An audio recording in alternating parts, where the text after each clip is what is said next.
ماشي احمد يوسع لنفسه لعبه طويله وعدى عليه محمد من ناحيه الشمال بكره عرضيه على طول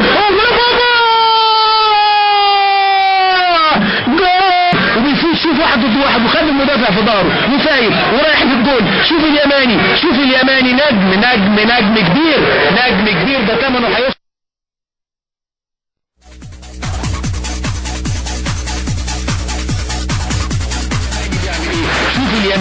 شوف اليماني بيعمل ايه. الكبير محمد اليماني دايما حافظ، عارف يجيب جول ازاي، اهداف متنوعه كل ماتش. منور يا كابتن يماني، ربنا يخليك. ذكريات جميله. شوف اليماني بيعمل ايه. خلصت عليا الذكريات دي. ليه بس؟ لا انا بهرج والله، بس يعني استاذ اشرف شاكر طبعا يعني كان بيمدحني زياده، فالناس بصراحه يعني الناس يعني حسيت انت خدت اكتر من حقك يعني وقتها؟ لا خالص والله، مش دي القصه اللي بتكلم فيها يعني. الناس يعني بصت لي فيها بزياده بصراحه. العيون ركزت معاك ركزت قوي يعني، فالحمد لله يعني. نورنا كابتن يماني طبعا، برحب بيك الاول يعني ضيف الحقيقه بقى لنا فتره بنتكلم حتى ان احنا تبقى معانا طبعا ضيف البرنامج، لكن هسألك عن منتخب الشباب وهسألك عن كل حاجه، هنتكلم في كل حاجه، لكن اكيد يهمني برضو يهم ناس كتير جدا انها تعرف. طبعا اسئلتكم على الفيسبوك وتويتر الكابتن اليماني برضو براحتكم. يهم ناس كتير انها تعرف فين محمد اليماني دلوقتي من الكوره. يمكن بعد كاس العالم طبعا كانت فتره بسم الله ما شاء الله موفقه وسمعنا اخبار كتير، وهنتكلم في المراحل دي واحده واحده، لكن دلوقتي محمد اليماني موجود فين؟ حاليا انا مدرب في نادي وادي دجله تحت 14 سنه، وبفضل الله ماشي كويس يعني، وبحاول انقل الخبرات اللي انا خدتها للعيبه الصغيره دي. واخدت تاني السنه دي في الدوري وحاجه بصراحه انا مستمتع بيها يعني. الموضوع مش وحش يعني في المجال بتاعي وكده يعني. مدرب في نادي وادي دجله فريق 14 سنه. مدير فني. اوكي، مدير فني طبعا. وعملت نتائج السنه دي، المركز الثاني في الدوري بقى دوري القاهره مش كده؟ دوري القاهره ام بي اول، انا ثاني، اهلي ثالث. اوكي، اهلي ثالث. مع ان اهلي فرقه كويسه يعني، بس ما وانا فرقتي كويسه جدا برضو في وادي دجله. وادي دجله قطاع الناشئين فيه قطاع محترم طبعا جدا يعني بصراحه يعني، لان كابتن علي ابو جريشه مظبط الدنيا كلها في النادي بصراحه، ومستر عهدي برضه. عهدي اسكندر.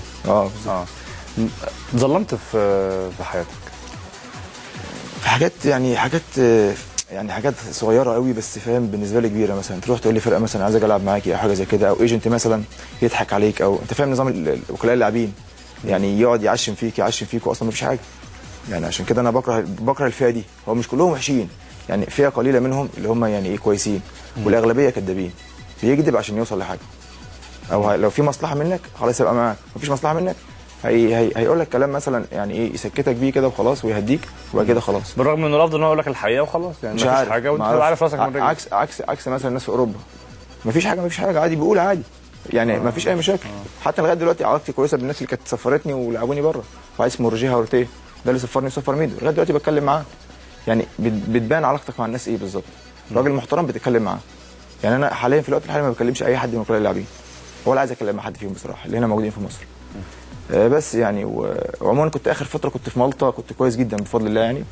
اخذنا الكاس وتاني دوري وكنت كويس جدا، بس القصه في مالطا مش مريحه كلام، مش بلد كرويه برضه، مش كرويه قوي برضه. بس انا قلت مثلا يعني دي حاجه كويسه بالنسبه لي، ان كنت بعيد الفتره اللي فاتت الاخيره اللي قبلها، فاجي مصر يعني يمكن العب فرقه كويسه حاجه زي كده. جيت قعدت مع كذا ايجنت وبتاع، بصراحه يعني ما لقيتش ترحيب خالص يعني، لقيت كلام بس. طب خلينا انا اخش في ده تفاصيل، بس بالاول قول لي انت في الاول بدات الكوره يعني، بدات الكوره في نادي الاسماعيلي؟ لا القناه، بعد كده رحت الاسماعيلي، بعد كده سافرت بلجيكا على طول. سافرت بلجيكا على طول من مرحله الناشئين؟ لا كان عندي 17 سنه، ما كنتش لسه مضيت في فريق كبير. يعني انت سافرت بدون يعني سافرت بعد على طول؟ لا كنت فري. كنت فري بس حق رعايه للنادي الاسماعيلي. حق رعايه بس $50,000 ساعتها تقريبا. وكان نادي ستاندرد دولياج. بدات على طول في ستاندرد دولياج؟ بفضل الله كنت كويس، وحتى اول ماتش لعبت مع فريق كبير جبت هدف وبتاع، والناس هناك كانت مبسوطه بيا جدا يعني. كم سنه بقى اول مباراه؟ كان اول مباراه كنت لسه مكمل 18 سنه. ما كانش ينفع العب ما كانش ينفع العب فريق اول لما كملت 18 سنه. اوكي. بس والقصه كانت ماشيه كويس قوي بفضل الله لغايه موضوع بس الحادثه هي اللي الاول بعد كده مريت بكاس العالم للشباب طبعا، وعملت كانت فتره مهمه اكيد. كنت انت موجود في ستاندرد دلوقتي وقتها؟ كنت في ستاندرد ساعتها قبل ما العب في كاس العالم كنت محترف فعلا اوريدي يعني. بس وفتره كاس العالم طبعا دي فتره يعني من احسن فترات لعب الكوره. بتلعب في يعني ايه يعني بيعملوا فرقه او منتخبات او اي حاجه عشان يلعبوا في حاجه زي كده، في دوره زي كده الناس كلها تتفرج عليها، العالم كله يتفرج عليها، كاس العالم. هي انا دايما بقول انه الدورات اللي هي او البطولات اللي هي تحت سن، يعني تحت 20 تحت 18 كلها دورات تسويقيه للاعبين. يعني كاس العالم الكبار انت دي بتتكلم بقى في ده خلاص، لا ده حاجه خلاص انجازات بقى للبلاد، لكن اكتر حاجه تحت 20 سنه بيبقى ابراز مواهب كتير جدا للعالم. بالظبط، بيبقى سهل قوي انك تسوق نفسك في حاجه زي كده. بس اغلبيه اللعيبه بيفهموها غلط يعني. او احنا مثلا هم المصريين يبقى اخد الكوره مثلا عايز ارقص عشان ابان، مع اني لو انت اصلا اللعب الجماعي دي حاجه كويسه، والناس بتركز على حاجه كويسه قوي. الناس اللي بتفهم في الكوره مثلا اللي هو الايجنتات المحترمين على التحركات، مش اكتر التحركات واللعب مع الفريق، ده اللي بيركز فيه يعني. هتلاقيه في اوروبا مثلا بياخد الكوره مع نفسه كده بيقعد يرقص. مفيش مثلا حالات فرديه بقى، حاجات فرديه. واحد مثلا كريستيانو رونالدو، نيمار وكريستيانو ده في الاول اول ما طلع كان بيقعد ياخد الكوره لوحده، بس دلوقتي حاليا بيلعب مع الفرقه، حتى بيعمل ده ايجابي. ميسي بيرقص ازاي؟ ميسي بيجري الكوره ايجابي لقدام، بيباصي سرعات. ده اللعب الصح لازم نركز فيه. بس ده اللي انا بس يعني اللي اي حد لازم يفهم دي بالظبط يعني. يعني السهل هو الصعب. اسهل حاجه هي اصعب حاجه، اللمسه ولعبه. السهل هو الصعب بالظبط يعني. اسهل حاجه بالنسبه لك ايه؟ استلم وباصي. بس دي صعبه جدا يعني. هي جايه لك كوره بتبقى عارف تلعبها لمين، بتحطها له كده واحده على طول كده واحده. انما سهل انك ترقص كوره احطها تحت رجلي، انا ما بعرفش العب كوره، احط اجري بالكوره خلاص. دي سهله مش صعبه. انما الكوره جايه تحطها كده، بتبقى اصلا محضر الباص بتاعك، تحط الباص هستلم وباص. الصعب الفيجن والنظره وتبقى قاري الملعب وتعمل قرارات. بيبقى لعيب كبير قوي اللي بيعمل كده، تبقى جايه لك عارف تعمل ايه، بحط كده. محمد حمص مثلا طلع مش عارف ايه، حسام مثلا، حسام عاشور ساعات برضه بيعمل كده. انا بتكلم على لعيبه يعني اللي باينه. والتدريبات حتى يعني مثلا لما كنا بنتكلم مره، ما اعرفش اكيد انت شفت برضه الفيديو ده بتاع بروسيا دورتموند لما كانوا عاملين هم غرفه مغلقه بيمرنوا فيها على التمريرات، انه اللعيب بيستلم كوره وبعدين بيوجه في ناحيه في مربع بينور فبيديله على طول بسرعه جدا. يعني هو دي بيمرنوا عليه، انت بتتكلم فيه اللي هو استلام وتسليم على طول. بس الكلام ده كنا بنعمله واحنا صغيرين مع كابتن سراج بتاع مدرسه الموهوبين. كان بيديك الكوره كده انت والحيطه، خد الكوره انت والحيطه العب مع الحيطه. لا انا بتكلم كمان انه يعني توجه الباس كمان لجهه معينه، بتقرر مفاجاه يعني مربع بينور هنا او هنا او هنا بسرعه. بيقول لك مثلا رقم كذا حط فيه كذا كذا. طبعا طبعا هي دي اللي انت بتتكلم فيه. لكن انت شايف انه اللعيبه بتفهم انت قول لي الاول يعني هخش في كاس العالم برضه بالتفصيل، لكن كمل لي الاول. انت بعد كاس العالم ده انا عارف انه جالك حاجات كتير وسمعنا وقتها اسم يوفنتوس. اليوفنتوس انا فعلا قعدت في ايجنت قاعد معايا هناك، وكانت تقريبا كان نسيب رئيس النادي هناك في اليوفي. نسيبه كمان. وهو اصلا يعني كان ايجنت، فقعد معايا وكان كابتن شوقي في الموضوع، كابتن شوقي غريب. وقعدنا وكلمنا، حتى الموضوع انتشر بعدها على طول بعد القعده دي. قعدتوا اتكلمتوا في ايه؟ اتكلم وبتاع، كان عايزين ياخدوني ومش عارف ايه. رحت ايطاليا؟ لا ما رحتش، انا كنت ساعتها في الارجنتين لما قعد معايا الراجل. فقعدنا وكلمنا، فبعد كده القصه كلها كانوا هيجوا يتكلموا مع رئيس النادي عندي وبتاع، الموضوع يخلص من طريق النادي. بس الموضوع الحادث يعني اخر الموضوع شويه. وحتى لما الحادث جه امتى بالظبط؟ جه بعد كاس العالم. جيت مصر انا بعد كاس العالم، كانت اللعيبه الثانيه باقي اللعيبه سافروا الكونفدراليه في كندا تقريبا. انا ما كملتش معاهم، انا رجعت عشان كان عندي ارتباطات مع النادي. الفرانكفون باين. الفرانكفون الفرانكفون سوري، الفرانكفون اسف معرفش داخلين في بعض. الفرانكفون معلش ناسي. لا فبعد كده نزلت مصر، اخدت اجازه كده بتاع اسبوع. ففي الاسبوع ده عملت الحادثه يعني. كنت اليوم ده كنت مسافر بلجيكا الصبح يعني. كنت مسافر بلجيكا بعد كاس العالم باسبوع؟ مش فاكر بالظبط يعني بعد كاس العالم بمده يعني اقل من شهر، اقل من 10 ايام حاجه زي كده. فبس عملت الحادثه. كان حادث انا مش فاكر اي حاجه منه بصراحه، ولا اي حاجه بفضل الله يعني. عشان كده بس هو عادي دلوقتي مفيش مشكله. مش فاكر اي حاجه منه فعلا؟ لا خالص والله. وحتى بعد الحادثه وانا في المستشفى مفيش حاجه خالص. يمكن بعدها بشهر. اي حاجه في اليومين دول؟ لا والله خالص. قبلها بيوم بس مش عارف، كنت قاعد مع اصحابي على البحر كده وبتاع. ودي اخر حاجه بس بعد كده فاكر كل حاجه، فاكر قبل كده كل حاجه وبعد كده. انما فتره الحادثه دي بس مش فاكر اي حاجه. بس انت عارف جات لك اصابات ايه وقتها؟ كان عندي نزيف في المخ بس، وكان معايا اصحابي في العربيه يعني حاجات كلها خارجيه كده، مثلا خياطه مش عارف كسر مش عارف ايه. بس ابن عمي بس طلع سليم ما شاء الله يعني. ما شاء الله. بس حظ. يعني طبعا ربنا اللي كاتب كل حاجه، لكن يعني انا ما اعرفش دي، مش فاكر اي حاجه من الوقت ده. لا والله. حتى في ناس كتير قوي جات لي يعني، ناس كتير قوي حتى المنتخب جولي وانت ما عندكش؟ مفيش اي حاجه. الناس قالت لك بقى كان بابايا بيمليني مثلا الاسامي اللي داخله، هو كان بيحكي لي يقول لي مثلا اسم ده كذا مش عارف كده، كنت بقول بقى مش يعني انت بتحمد ربنا طبعا. الحمد لله انا ما فضلتش في الموضوع ده كتير يعني. الحمد لله خلص كده على خير. اكيد لان ربنا ما يجيبش غير حاجه كويسه يعني. اثر عليك في الكوره بعد كده؟ قعدت سنه مش كويس. بس السنه دي يعني قعدت سنه مش كويس بمعنى ايه؟ بمعنى انك عايز تعمل حاجات انت مش عارف تعملها، مش قادر تعملها يعني. في حاجه تركيزك مش قادر. ما هو انت مش جاهز خالص يعني نفس مش جاهز وكل حاجه مش جاهز ودماغك اصلا مش في الملعب، دماغك كلها مع الناس اللي عماله تتفرج عليك، عايز تتفرج على محمد زي ما كان في كاس العالم. فهي طبيعه لعيب الكوره بيجي واحده واحده فتره اعداد. نزلت قد ايه يعني بعدها بقد ايه نزلت الملعب تاني؟ بعدها ب3 4 شهور او 5 شهور، بس ده طبعا في دوامه يعني، او حتى نزلت الفتره دي بس كنت في دوامه بلعب كوره حلوه بس مش عارف ايه يعني، مش احساسي، مش انا مش عارف بلعب وبجري وكلام من ده. بس يعني كان اثر على تركيزك الفتره دي، قعدت سنه بتقول بس انا مش كويس، بمعنى ايه يعني صحيا لسه مش 100%؟ صحيا وبدنيا وذهنيا. تفكيرك كله مع الناس بره مش في الكوره. فكره تفكيرك مع الناس بره ولا حاجه طبيه يعني؟ ما انا كان تفكيري كله مع الناس كلها بتتفرج عليا وانا بلعب، فلازم ابقى كويس قوي. حتى كنت باخد الكوره برقص كتير قوي، تتقطع بقى ما تتقطعش مش فارقه. كنت في بلجيكا وقتها؟ كنت في ساندر ليج يعني رجعت وقتها ولعبوني وبتاع ماتشات جامده مع اندرليخت وكسبناهم 1-0. كان ساعتها طارق سعيد بيلعب هناك ولعبت الماتش ده. الماتش ده كنت كويس جدا، بس برضه في حاجات كنت ممكن اعملها يعني، حاجات طلعت مني وحشه قوي كنت ممكن اعملها بسهوله سهله قوي. يعني انت رجعت لعبت بعد الحادثه؟ لعبت كتير، وبعد كده لعبت بعد الحادثه رحت الزمالك بس ما لعبتش، وبعد كده رحت الاسماعيلي لعبت، رحت الاتحاد لعبت 3 سنين. لكن لا في ساندر ديلاج لعبت 3 سنين ونص بعد الحادثه. 3 سنين ونص؟ وكانوا عايزين يمضوني كمان سنتين، لان الفتره الاخيره بدات افوق يعني، بدات العب كوره انا حاسس بيها بقى خلاص. هم ودوني اعاره 6 شهور في فريق اسمها ميكلين او مالين. لعبت الفتره دي كنت كويس، ولاعب الراجل بقى كان بيلاعبني بقى كويس، واش كان بيلاعبني، ففقت بقى، حاسس ان انا بقيت رتم الماتشات رجع لي تاني، وبقيت بلعب كوره عاديه زي الاول. وعادي طبعا مش 100% زي الاول طبعا، لو ارقص اي حد، بس بلعب كوره كويس. رجعت الساندر ليج تاني، بدات افوق معاهم قوي بقى، وصلت الفورمه عاليه قوي. رجعت زي الاول؟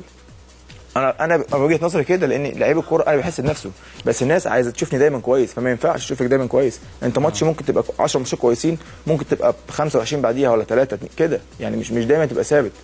هي الناس كلها عايزه تشوفك دايما كويس. امال الناس بتقول بعد الحادث اليماني ما ظهرش تاني؟ غلط بقى الكلام ده. ما هو الكلام ده اللي كان بيهمت فيا بصراحه يعني، الكلام ده كان يعني مش بيحبطك، بيحبط او حاجه زي كده، فاهم؟ فما تعرفش تعمل ايه، تنزل طب عايز توري الناس ايه؟ ما انت عايز تاخد الكوره تعمل لهم كتير قوي. ما هي اصلا انا ما كنتش بلعب كده، انا حتى وانا في كاس العالم كنت بلعب مع الفرقه، حتى الترقيص بتاعي كله كان مع الفرقه. امشي بالكوره كده لا وجوانك مبينه، انت مثلا بتاخد لمسه وتشوط لمسه ومش عارف بس مع الفريق ما ده. فانا بقى بعديها فكرت تفكير بقى ان انا عايز اخد الكوره كل شويه ورقص ارقص ارقص، عايز ابان بقى كويس فالناس كلها اللي حواليك بقت تكرهك، اللعيبه ما حدش عايز يبص لك، مش كده بقى بقت كده خلاص دلوقتي. يعني الضغط ده وترك في الملعب ونتج ان انت بالظبط. والناس بقى كلها بتيجي تتكلم مع حد، يا عم انت مش زي قبل الحادثه، انت مش زي مش عارف ايه. دي كلمه محبطه جدا خلاص بقى، فاهم اللي هو طب انتوا عايزين مني ايه؟ انت مش عارف فاهم. طب انت بتقول لي قعدت 3 سنين ونص مع ستاندرد ديلاج وكانوا عايزين يمضوك سنتين كمان. انا يعني بص، الحمد لله على كل شيء يعني انا الناس كانت عايزه تمضيني كمان سنتين بضعف مرتبي. انا بصراحه يعني تمديت فيها، كنت عايز بزياده كمان مرتب. كمان يعني هم كانوا عايزين ضعف مرتبي، يعني فلوس كويسه قوي. انا تمديت زياده كمان يعني، او ممكن تقول ايه، كنت مليت من القعده في الغربه، كنت عايز انزل مصر، عايز اكمل دراسه كلام من ده، ما اعرفش يعني القصه كانت ماشيه ازاي معايا بالظبط. يعني اللي رجعك من هناك يعني ما اعرفش ايه بالظبط والله. قرار خاطئ منك مش مستواك. لا فعلا قرار خاطئ، كنت ممكن فعلا مش مستواك. لا مش مستواك، كان مستواك ما كانش سبب ان انت ترجع من لا والله خالص. حتى كنت ممكن اروح نادي تاني هناك، كنت ممكن اروح مونس مع ايجنت تاني كان هيوديني مونس لو ما كنتش قعدت في النادي. فالقصه مش ما كانتش كوره خالص والله. بس يعني ندمت طبعا انت رجعت. بص ما تعودش اندم على حاجه بصراحه. لا ما في قرارات الواحد بياخدها بيكتشف انها غلط بعد كده، ما يعيبكش في حاجه يعني. ما اوكي، بس ده ربنا قدره برضه يعني. انت اخدت القرار بس ربنا مقدره. لكن يعني او معنى صح بلاش ندمت، ادركت ان ده كان قرار خاطئ. انا في قرار بس واحد زعلان عليه قوي او خاطئ قوي يعني، بس اللي انا اخدته مثلا في حياتي، اللي انا ما عملتش باسبور بعد 3 سنين في بلجيكا. ده يعني بص اكتر قرار انا زعلان عليه، كنت ممكن اعمله بعد 3 سنين وهقعد اخد الباسبور وانا قاعد في البيت. كانت الناس كلها عارفاني هناك في لياج، والناس كلها كانت عارفاني. حتى انا عملت الاقامه، جددت الاقامه قبل كده مش قاعد في البلد. ما بتحصلش دي، رحت قعدت هناك مع الناس في الشرطه وبتاع وعملوها لي وبتاع، مفيش اي مشكله. كانت الناس بتحبني جدا هناك. بس فده فعلا. وزعلت يعني ليه؟ كان هيفيدك في ايه الباسبور البلجيكي؟ ما انت شايف البلد اللي بيحصل فيها دلوقتي. انا اقصد انت يعني انا كان هينفعني، انا كان في المجال بتاعي مثلا تدريب، كنت اروح ادرب هناك، هيبقى فيها هيريح لي حاجات كتير قوي. لان هناك انت لما تبقى غريب او مثلا اجنبي قصدي، عكس ما تبقى واحد معاك بلجيكي. طب انت بتدرب هنا يعني ولا القصه كويسه هنا برضه، بس انا بتكلم في حاجه ثانيه. انت بتتكلم في مثلا انك مدرب مصري تدرب في اوروبا. انا ساعتها هبقى مصري برضه، ماليش دعوه بلجيكا ولا مش بلجيكا، بس انا مصري. معاك باسبور لكن انت مصري. بس انا مصري. بتبقى كويسه برضه في حقك، زي ما الكابتن هاني رمزي مثلا طلع ضرب. حاسس الناس ما وقفتش جنبك يعني؟ لا بصراحه الناس ما وقفتش جنبي، واقرب الناس اللي ما وقفتش جنبي، والموضوع ده باين لي ناس كتير قوي. الموضوع بالظبط والحادثه عموما يعني بالوقفه بالدين باللي حصل لي ده كله. ناس كنت كويس جد، كنت كويس قوي معاها، وكنت يعني بص يعني فوق ما تتصور. يعني انا كنت بحب اصحابي قوي اكتر من اهلي، كنت بخرج معاهم كتير قوي يعني. لا طبعا مش هيبقوا اكتر من اهلي يعني. انا فاهم، بس انا بتكلم يعني ايه، لا اصل احنا بنبقى قريبين من اصحابنا اللي في جيلنا قوي وبتاع، واخرج معاهم وبتاع واعمل حاجات ما تتوقعهاش. وفي اقرب فرصه مثلا او اقرب مثلا حاجه زي كده، زي حاجه اللي حصلت لي دي، بتعرف بقى مين صاحبك بقى مين فضل معاك، مين فضل يستحملك في فتره انت يمكن مثلا من كل دول ما طلعش مثلا غير 2 أو 3 وممكن يبقوا قرايبك كمان مش صحابك. هتعمل ايه بقى؟ يعني بتكلم الناس في الكوره ولا بره الكوره؟ في كله بقى، انا بتكلم على كله. في الكوره كمان الناس خذلتك برضه؟ في كله ما انت اصل دلوقتي. طب اديني مثلا، انا مش هقول لك اسم يعني، بس اديني نموذج انت حد كنت تتوقع منه حاجه يعني. لا انا مش هديك، بص انا هقول لك حاجه، انت في حد ممكن يقدر يخدمك في المجال ده. انا مثلا كانت الدنيا واقفه معايا خالص في الكوره بعد موضوع مالطا لما رجعت انا، قافله بقى في كل حاجه. ولا شغل ولا انت قاعد في البيت قاعد بتصرف، طب تجيب فلوس منين؟ يعني بفضل الله هي مستوره، بفضل الله ما بتكلمش. انا فاهم، بس انا بتكلم في حاجه ثانيه. طب انا عايز اعمل ماتش تكريم يا عم، انا عايز انا محتاج فلوس، عايز اعمل ماتش تكريم. مين اللي وقف جنبي في ماتش التكريم اللي قلت هعمله؟ ما عملتوش. انت حضرت القصه دي لما كنت في الاتحاد انت ولا ما حضرتهاش؟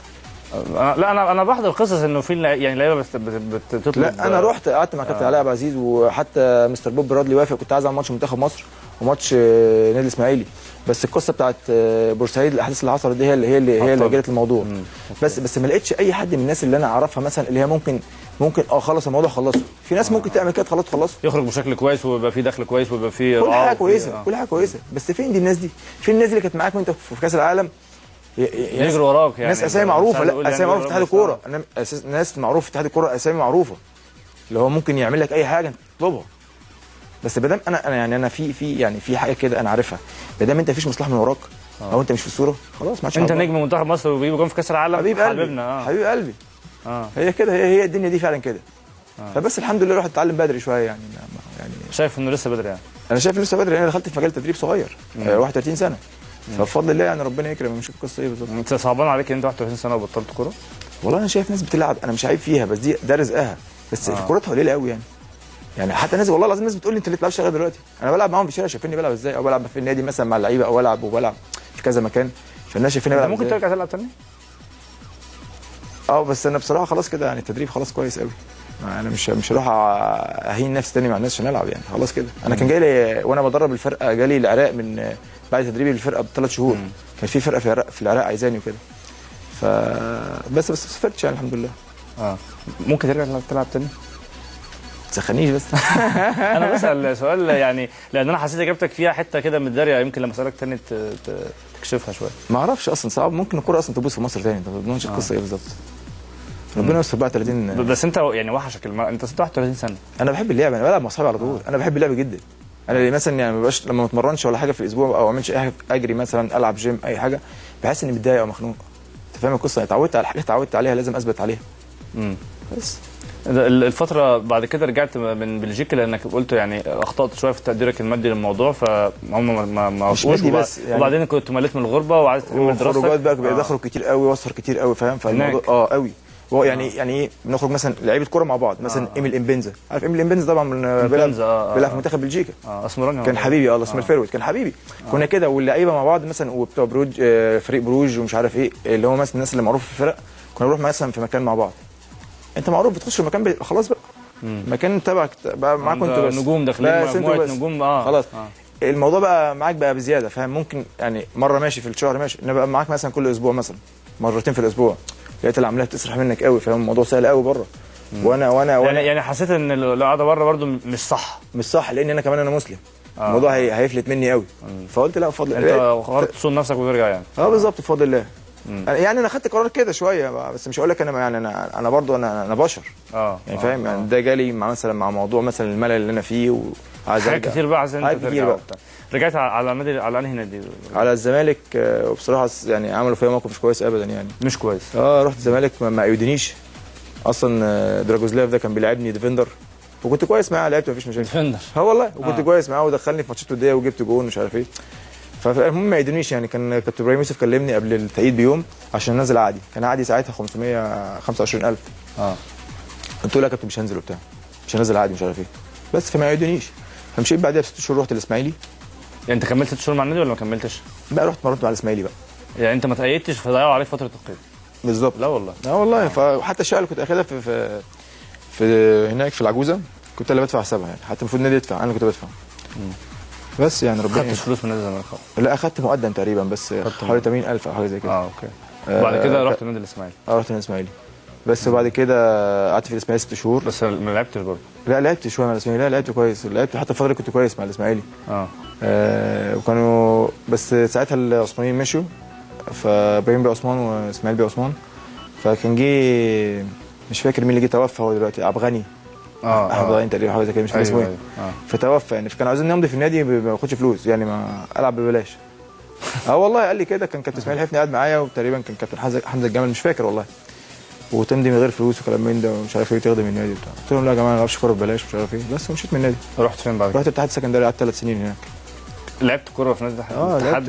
يعني اتبسطت هنا او يعني فتره كويسه؟ بصراحه اسكندريه جميله جدا، اسكندريه بص جميله جدا، جمهوريه اسكندريه والبلد هناك جميله، والكوره هناك جميله، كل حاجه حلوه هناك بصراحه يعني. 3 سنين وكانت يعني دي اعتقد من اجوانك في الاتحاد. ما في الاتحاد بتروح اسود او الجندريه. ومشيت كويس معاهم يعني، حسيت انت قضيت فتره كويسه؟ كنت كرويا كمان. بصراحه كابتن طلعت يوسف شخصيه محترمه جدا يعني، راجل يعني بصراحه انا بعزه يعني وبقدره.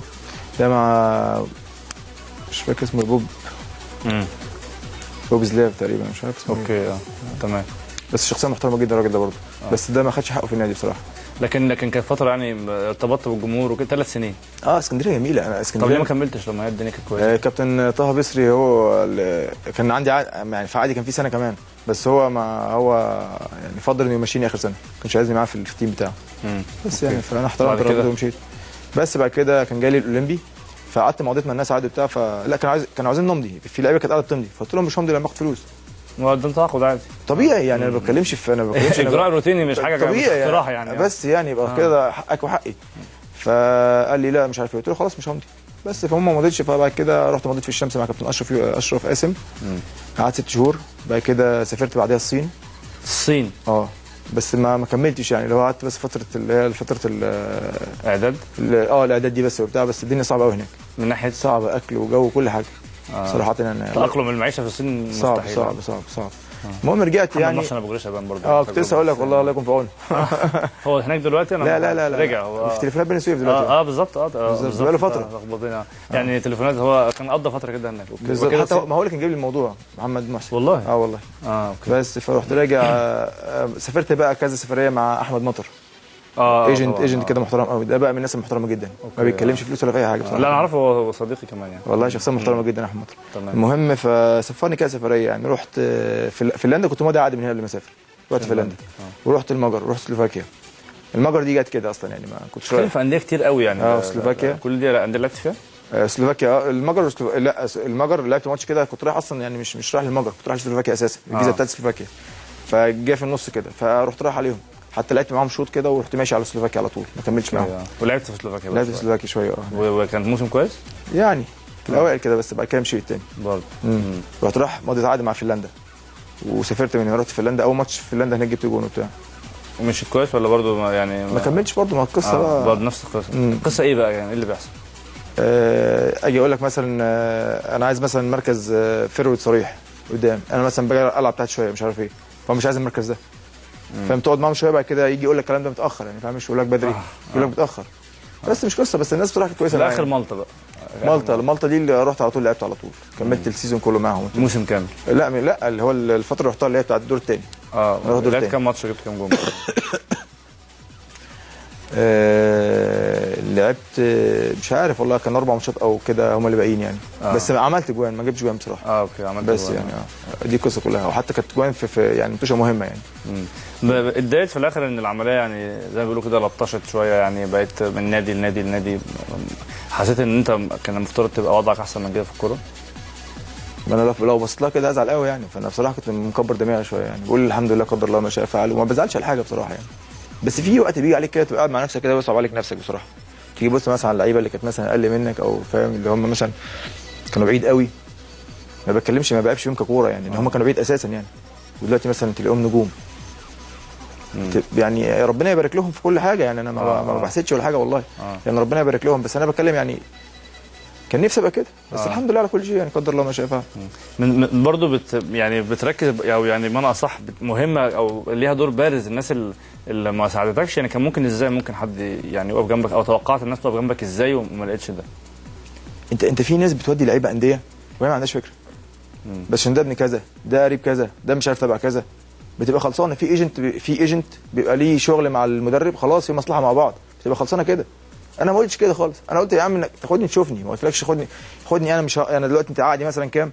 هتديني مثلا 100,000 يا عم انا هاجي العب عندك مش هاخد فلوس، بس كل شهر اديني الجزء بتاعي لو انا كويس او على الجوان اللي هجيبها مثلا، يعني كنت ممكن تعمل لي كده لو انت عايزني يعني انت كنت مستعد تعمل تنازلات كمان اي حاجه بس عشان العب وابقى في الصوره. فانا في فتره رحت عملت فيها فتره نزلت فتره قعد مع نادي القناه، كان ممتاز بيه ساعتها، قلت مش مشكله العب معاهم وكويس، واول ماتش جبت جون وثاني ماتش ضيعت كتير قوي، كنا بنلعب فرقه كبيره كمان وبتاع، وفي الاخر يجي يقول لي مش عايزينك. دي اللي زعلتني قوي، النادي اللي انت اصلا انت كنت بتحلم العب عندك نادي القناه، ده انت بتتكلم في ايه؟ والمشكله بقى المدرب حبيب ابويا يعني فاهم انتيمو، اقول لك ايه طيب يعني حتى لما ما اعرفش بصراحه يعني فاهم القصه كانت ماشيه ازاي، بس يعني انا كنت يعني سيبك من والدي وسيب المدرب وكل حاجه، كلامك في الكوره، انا في الكوره كنت كويس جدا والناس كلها استغربت انا ازاي همشي. انا بقى بعد كده زعلت عشان ده مش نادي كنت رايح العب فيه اساسا، ده ايه ده؟ يعني انا ما بلعبش في النادي والله ولا ككيان، لكن انت كنت في وضع اعلى من كده، كان طموحي اكبر من كده بكتير، بس انا قلت مثلا خطوه اقف على رجلي تاني، يعني زي ما بقول لك كده رضيت بالهم والهم مرضي بيك. بس والله ما بعيب في النادي، انا ما بعيبش في النادي والله، لان في ناس كتير قوي في النادي محترمه وانا بعزها جدا، بس انا بتكلم على موقف حصل يعني. تمام. نتكلم في كاس العالم للشباب، واتكلم بقى في شويه حاجات كده برضو، يعني كاس العالم للشباب اللي بتلعب دلوقتي وكاس العالم للشباب 2001. خلينا نروح لفاصل، وبعد الفاصل واصل الحوار مع محمد اليماني.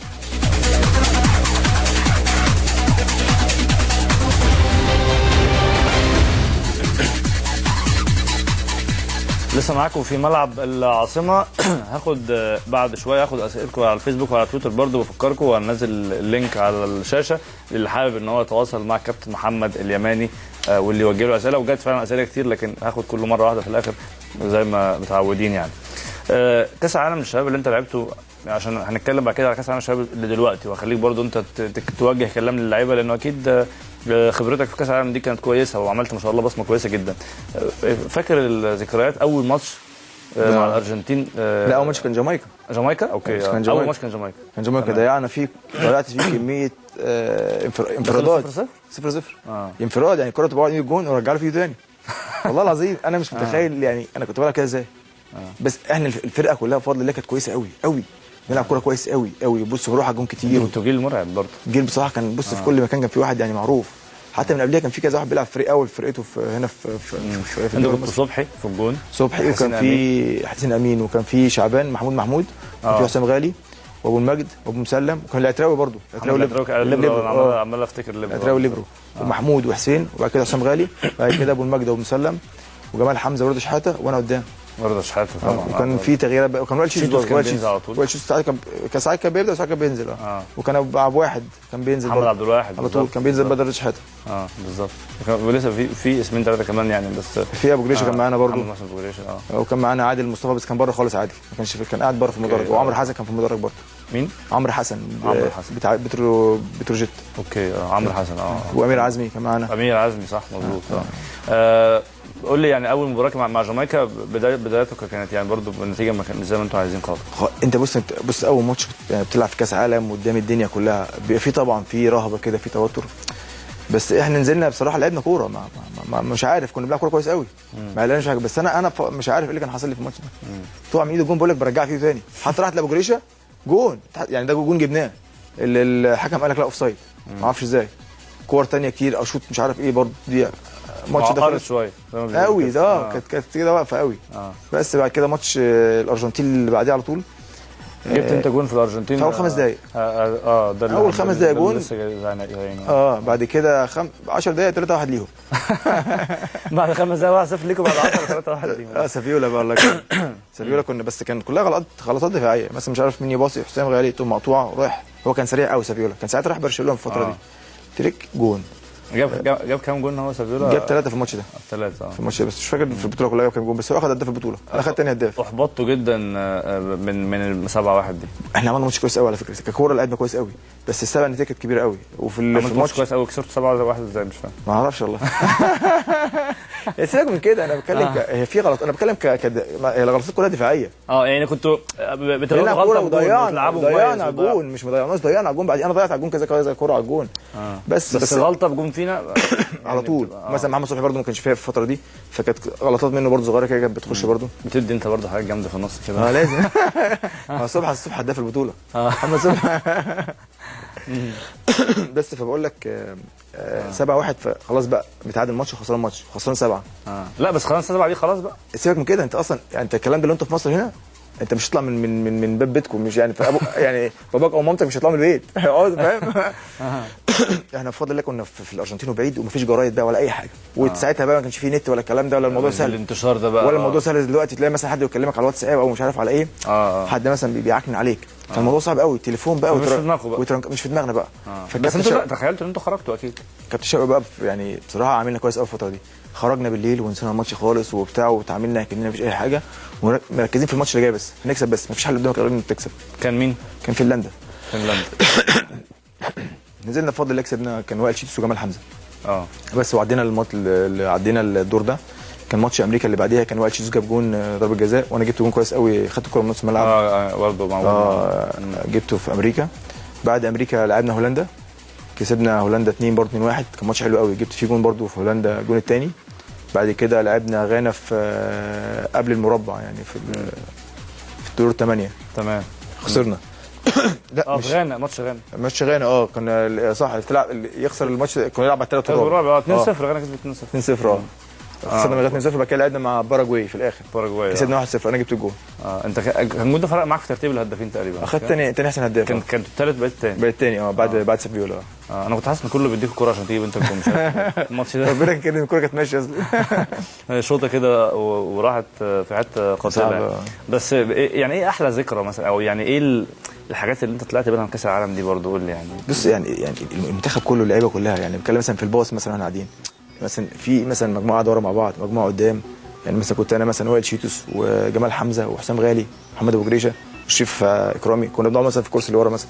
شريف اكرامي كان معانا برضه، كان ضحك بقى وفاهم حاجات كوميديه كده، نلعب مع بعض مثلا بلاي ستيشن، نقعد نقطع في بعض مش عارف ايه. طب وبعدين برضو يعني كجماهيريه وكحاجات، يعني الناس كانت بتحبنا قوي هناك. لا الاجواء دي، يعني انا بتكلم في الاجواء دي، ايه اكتر حاجات كمان؟ سيبك من الجو ده، ممكن اي معسكر يبقى فيه الاجواء دي مفيش مشكله، لكن في الملعب او بره الملعب او اجواء كاس العالم. الجمهور هناك كان بيحب فريق مصر قوي، كان بيشجعنا قوي. وكان بيقول مثلا انا ماشي في الشارع الجرماني كان يدعي عليا. والله حتى انا كنت مستغرب يعني كانوا عارفين وشك عارفين وشه كده. ايه ابو على طول عشان ناحيه الرايت بيلعب ناحيتهم، ابو المجد ومسلم الاثنين. هو مش عارف مين اللي وقع في واحد بيرمي التيشيرت مش عارف الجمهور راح واقع في بتاعه ميه كده في النص بين الجمهور راح نازل فيها. واحد من الجمهور عايز ياخد التيشيرت فوقع يعني. لا هو بيحدف له التيشيرت فبيحدفه بذمه قوي. بس فقعدنا نضحك يعني. بس هو كان مشهور قوي فعلا، ابو كانوا بيقولوا ابو في المدرجات. اتفرجت على منتخب الشباب الماتش الاولاني؟ طبعا اتفرجت.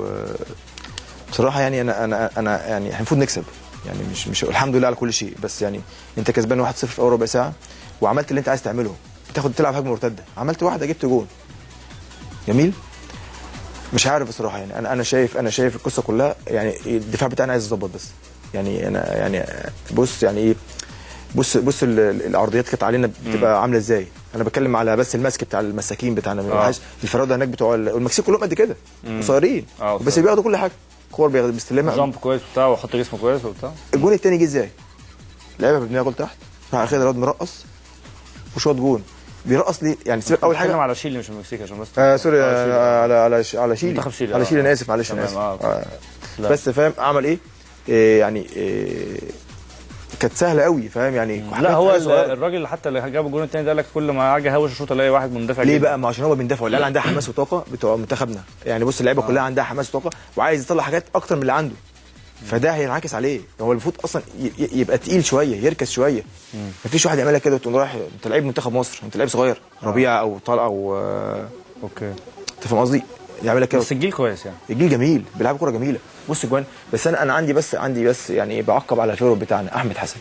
جميل اوكي ما شاء الله جميل وكل حاجه، بس في حاجه انت فرود لازم يبقى ليك لمسه قدام. ليه يعني مش كل لمستك لتحت او مع الناس، لا لازم تاخد واحده وتلف على قدام، تلف تروح على المساك، تروح له بالكوره ترقصه تتقطع مش مشكله مره واثنين وثلاثه وتشوط على الجون وي انت لعبك كله جميل مش هقول لك وحش، جميل بس مع الناس حلو. جات لك واحده بس لازم على قدام، جات لك واحده بس بالهيدرز على دماغك انت وحشه. طب ليه ده؟ دي جون بتاعك انت فرود، دي لازم تجيبها جون. وكهربا يعني كهربا ضايع كتير معلش مع اللي بيضيع بيجيب، ما هو جاب لك اول جون بالظبط. هو بس يركز شويه برضه يركز شويه.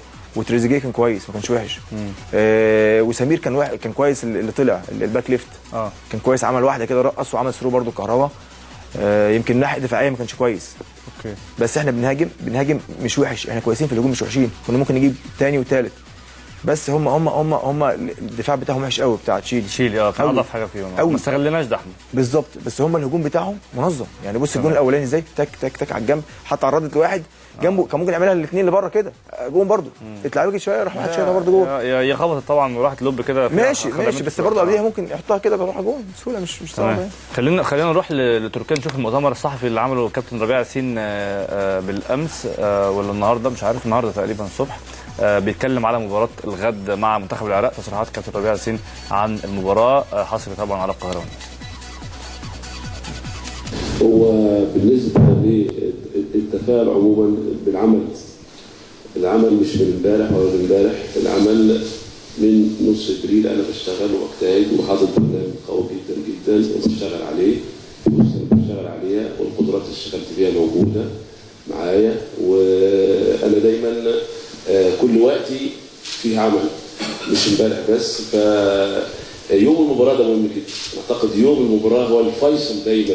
استعدادي امبارح على اعلى ما يكون، انا قعدت امبارح حوالي 75 دقيقه مع اللعيبه بالظبط، قدرت ان انا انقل لهم صوره الاحداث بالنسبه ليوم تشيلي وبالنسبه لاحداث الفريق العراقي، والصوره مبسطه وسريعه عن الشكل عن النظام. انا احب اشارك اللعيب في انه يشوف بعينيه ويشاركني التحاور والتشاور عشان نوصل لافضل شيء موجود. ما ينفعش اكلمه عن الفريق وهو ما شافوش. النهارده هقعد انظم اموري بالنسبه ان شاء الله للتشكيل، بالنسبه للطريقه، بالنسبه للتوظيف بامر الله تعالى، بالنسبه للمطلوب منهم ايه الشكل الدفاعي، الشكل الهجومي، المراحل اللي انا ببني عليها اسس الفنيه باذن الله تعالى واشتغل فيها. انما يوم المباراه بدا يوم اللاعب، التوفيق بتاع الله ثم الاسباب. خدت كل الاسباب، واكيد اللعيب الاراده والتصميم والالتزام والرغبه مهمه جدا. اللاعب هو اللي بيصنع النتائج، اللاعب هو اللي بيصنع المدرب، اللاعب مع المدرب يصنعوا شكل جميل واداء مميز، لكن النتائج بتاعت ربنا. واكيد احنا اخذنا بكل الاسباب، يا رب ان شاء الله بكره يكون توفيقنا وتوفيق اللاعبين هو اللي موجود باذن الله. لا طبعا ما فيش الام عودتني، الحمد لله الامور ماشيه بصوره كويسه. طبعا الحوار المشاركه ده ترجع لكابتن ربيع طبعا، حتى لو مش عارف العب او مش هلعب بتاع كابتن ربيع. تاني حاجه الاخطاء دي وارده في كره القدم، طبيعي ان انت تبقى واقف مش مركز، بس طبعا التركيز ده طبعا كابتن ربيع زي ما قال من شويه ان هو فرجنا على نفسنا في ماتش تشيلي وعرفنا اخطائنا فين، وان شاء الله نصححها ان شاء الله في ماتش العراق باذن الله. هو طبعا الوقت كان عندي انا بعد ما خلصت ماتش اول امبارح وانتظرت ماتش العراق واتفرجت عليه ورجعت متاخر، كان عندي يومين اللي هو امبارح والنهارده. انا احب النظام جدا واحب الشكل اللي انا طالبه لازم احفظه للعيبه وفي نفس الوقت انفذه. فكان عندي همين، الهم الاول ان انا الجانب الدفاعي اهتميت بيه واشتغلت عليه، وقلت ان كان عندنا مجموعه من الاخطاء اللي كلفتنا هدفين خلال الثلث الاخير من الثلث الاولاني بتاعنا، الثلث الدفاعي، وقدرت انظم اموري واحفظ اللعيبه واعرفهم ويشوفوا اخطائهم. الهم الثاني الجانب الهجومي بتاعي برضه، وده برضه كان لازم اقول لهم ان احنا جبنا جول الاولاني وسجلناه عن طريق تحرك وتنظيم هجوم جيد جدا والتعاون بين اللعيبه وبعض. قدرت برضه على مدار المباراه ان انا اوصل لثالث حاجه وهي العراق. يومين لازم يومين، في خلال يومين انظم اموري طبعا بالنسبه للقائي مع العراق، وقدرت الجانب العراقي ال 20 دقيقه اللي هم سجلوا فيها الهدفين. اكيد ان انا طبعا نظمت مع اللعيبه، اشتغلت مع اللعيبه، حضرت معاهم، انا محضر طبعا جيد، وفي نفس الوقت اكيد كل الامور الوقت طبعا قصير جدا فيهم، لكن النهارده ان شاء الله هكمل شغلي وفي نفس الوقت مفيش اي مشكله. دي فتره هم اللعيبه حافظين وانا حافظهم وعارفين الفلسفه بتاعتي التدريبيه، في ان دايما ايه اللي مطلوب، ايه الشكل، النظام اللي هم حافظينه ان شاء الله يوفقوا باذن الله تعالى وينفذوه كل الرجاله بكره بمشيئه الله، نظهر بمستوى كويس ان شاء الله والتوفيق تعالى باذن الله. لسه دي كانت طبعا رسالتنا اليوميه من تركيا من اول يوم في البطوله. بنتابع معاكم على القاهره والناس بلس 2 طبعا الرساله اليوميه ورساله حصريه للقاهره والناس كوره من تركيا ومن معسكر منتخب مصر للشباب، وان شاء الله موفقين باذن الله بكره. خلينا كابتن يماني برضو نروح لاسئله الفيسبوك وتويتر، برضو اسئله كتير، فايه الاسئله اللي احنا جاوبناها طبعا هقول الاسم بس عشان نختصر للوقت عشان ما نكررش نفس الاسئله. محمد بهاء الونش، اسلام زيزو بعت قائمه اسئله جاوبنا شويه منها، لكن بيقول لك مين كان نجم البطوله بتاعت 2001 في وجهه نظرك؟ في ايه؟ واحد سافيولا. سافيولا. هو بيتكلم ان المنتخب بتاعنا مثلا منتخبنا احنا تلاقي عايز يعرف منتخبنا يعني دخلنا الفرقه كلها كانت نجوم يعني. مين يعني غير محمد اليماني كنت شايفه هو ده النجم؟ وائل شيتوس اوكي. توقعت ان المنتخب توقعتوا ان انتوا تحققوا المركز الثالث بعد خساره الارجنتين؟ لا طبعا. كنت حسيتوا ان انتوا ممكن تبقوا خرجتوا؟ بصراحه اضحك عليك. دي الحقيقه. اوكي. احمد عادل، منتخب الشباب دلوقتي ممكن ياخد مركز؟ ممكن والله، الفرقه كويسه جدا يعني. ما يحبطوش من بص، اول ماتش في البطوله ما تحكمش عليه، احكم من ثاني ماتش. خلاص اول ماتش فيه رهبه وكده وخلاص. ثاني ماتش خلاص بقى نازل تطلع بقى خلاص. محمود عبد الحفيظ، اجمل ايام قضيتها في انهي نادي؟ كانت في ساندر ليدج بلجيكا. ساندر ليدج. محمد رشدي، لو زمن رجع بيك لورا ايه القرار اللي هتغيره في حياتك؟ قرار مش هنزل من بلجيكا. مش ترجع من بلجيكا. مش هنزل من بلجيكا. مش هرجع. احمد خير الله، مين اكتر مدرب، صديقي احمد خير الله طبعا، مين اكتر مدرب حبيت اللعب معاه؟ اكتر مدرب حبيت اللعب معاه؟ كابتن طلعت يوسف. كابتن عيد فرج. لا في اسماعيليه كابتن عيد فرج. عيد فرج. بس كابتن طلعت يوسف طبعا فريق كبير. كابتن عيد فرج ناشئين. تمام. اسامه خيري طبعا، عمران بن مصر، امير الاحزان، كنت هتبقى احسن فيرود في مصر يعني كنت لازم تبطل. جنت النادر بيسالك برضو نصايحك لشباب مصر، في حاجه معينه عايز توجهها لهم من الشباب اللي موجود دلوقتي في تركيا؟ لا، يبقى عندهم ثقه في نفسهم اكتر يعني. الرجاله لعيبه كويسه جدا، وبص كل واحد عنده امكانيات عاليه جدا، بس يوظفوها لصالح الفرقه، يبقى اللعب جماعي اكتر يعني. تمام. مين احسن لعيب في مصر في اخر 10 سنين؟ حد بيسالك اسمه محمد بهجة. اخر 10 سنين زي السنه او خلينا السنه دي، مين احسن لعيب في مصر عموما يعني دلوقتي حاليا؟ والله انا مش متابع الدوري دلوقتي يعني، عشان الدوري بصراحه يعني. اوكي. بس يعني في كذا لعيب بصراحه يعني. لا يعني مثلا في ناس تقول لك صلاح، ناس تقول لك ابو تريكه يعني. بس محمد صلاح مش في مصر. لا عموما يعني. لا محمد صلاح، انا مش محمد صلاح، لو بتتكلم في كده محمد صلاح وابو تريكه. الاثنين اعلى اثنين يعني، محمد صلاح وابو تريكه. تمام. محمد عزوز دلوقتي برضه جبنا دوت، يسري جلال، امير محمود، دلوقتي مين احسن لعيب في مركزك؟ مين احسن مهاجم مصري؟ وانت قلت لي صلاح عالمي، مهاجم عالمي يعني في العالم، احسن مهاجم في العالم. مهاجم في العالم مش عارف صراحه يعني. انا بتعتبر مثلا ميسي مهاجم؟ ميسي مش مهاجم. مثلا ممكن اقول كريستيانو مثلا، بس هو برضه مش مهاجم. مثلا تريزيجيه لما كان بيلعب كان تريزيجيه لما كان بيلعب كنت تحبه؟ كنت بحبه بصراحه. بس رونالدو كان رقم واحد في البرازيل. في البرازيل. بس بالنسبه لك يعني كان احسن فيرود جيل العالم بصراحه. رونالدو الظاهره. لا مش كريستيانو. لا مش كريستيانو، رونالدو الاولاني كان بياخد الكوره من نص الملعب يروح على الجون. بس حاليا بصراحه انا مش اوكي، مش شايف حد جامد قوي يعني. في مودي امام بيقول لك كنا كلنا بنحبك في اسماعيليه جدا وبنحترمك. اشرف الدقاق برضو بيسالك، بتتوقع ان هم يتاهلوا الدور الثاني في المنتخب الشباب يصعد؟ ان شاء الله باذن الله. عندك التوقع. محمد راغب برضو انا مش عارف اقرا السؤال قوي. عبد الرحمن جوده، ممكن ترجع تلعب كوره تاني في اي نادي؟ على فكره انا بحب موهبتك جدا. سالتك السؤال ده، واضح انت يعني ايه. دايلي اوكي. شاعر سامح، يسرى من اسوان، برضو كل ده اتكلمنا فيه. بشري محفوظ سالك ليه ما تدربش في الاسماعيلي؟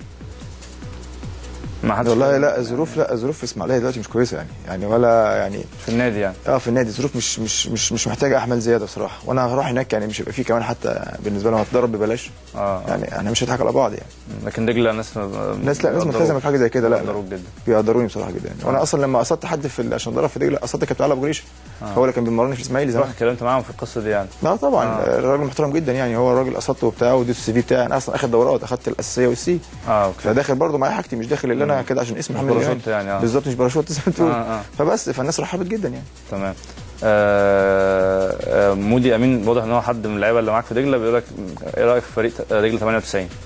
فريق عالمي. انت مواليد، انت فريقك مواليد كام؟ ولا فريقك انت. فريق عالمي. اوكي. محمد ربيع، كرة حظوظ انت حظك وحش جدا، انت كنت لاعب بمواصفات عالميه وانا شخصيا عمري ما نسيتك. اكتر نادي تحب تلعب له في مصر بعد الاسماعيلي؟ في عندك نادي مفضل في مصر غير الاسماعيلي؟ ما انا رحت بس كده بعدين على وشي خلاص الزمالك. انت كنت زملكاوي وانت صغير؟ ما انت بص بص انت بتربى في اسماعيليه وانت صغير.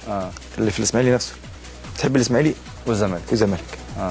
انت كنت زملكاوي بس الزمالك خذلك شويه انت في وجهه نظرك يعني. بصراحه يعني. بس برضو ايهاب لطفي، خالد مصطفى لسه هو راضي ده خالد الدولي، برضو ايهاب لطفي، بلال الشاطر، كل ده، عمر بن مصر، احمد تيتو.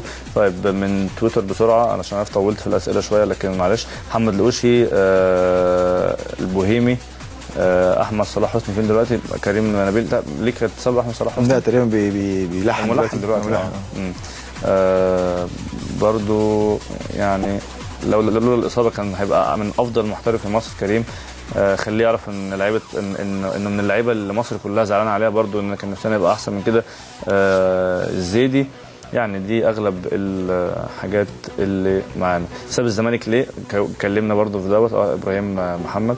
يعني عموما ده كان كل اسئله الفيسبوك. اخيرا حابب توجه كلمه اخيره يعني عموما الجماهير لحد معين براحتك، بحيث ان احنا خلاص وصلنا لاخر حلقه يعني. تمام. بس انا عايز الناس كلها يعني تصبر على المنتخب بتاعنا ان شاء الله في الماتشين الجايين دول، هم اللي حددوا باذن الله، وقفوا جنبهم يعني احنا عندنا بصراحه ما بنصدق حد بس يحصل له حاجه عشان السكين تكتر.